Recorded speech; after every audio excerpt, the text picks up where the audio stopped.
ஒரு அழகான காட்டில் ஒரு காகம் இருந்தது. அது சின்ன வயதிலிருந்தே ஒரு விஷயத்திற்காக வருத்தப்பட்டு கொண்டே இருந்தது. ஏன் தான் நான் இவ்வளவு கருப்பாக இருக்கணும், என்னையெல்லாம் யாருமே பார்க்கவே மாட்டாங்க.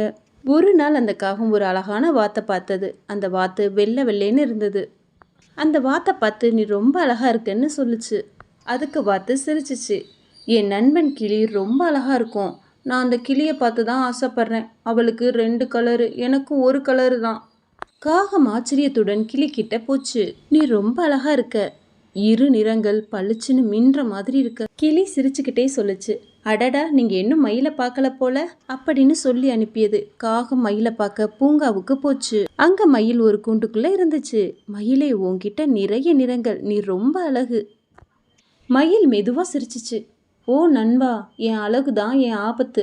எல்லாரும் என் அழகுக்காக என்னை பிடிச்சு வச்சிருவாங்க. ஆனா நீ, உனக்கு பறக்க முழு சுதந்திரம் இருக்கு. யாரும் உன்னை சிறையில் வைக்க மாட்டாங்க. உண்மையான அழகு என்பது அது சுதந்திரம். அதை காகமும் சிந்திச்சு பார்த்துச்சு. தன்னோட கருப்பு ரெக்கைகளை விரித்து வானத்துல பறக்க ஆரம்பிச்சது.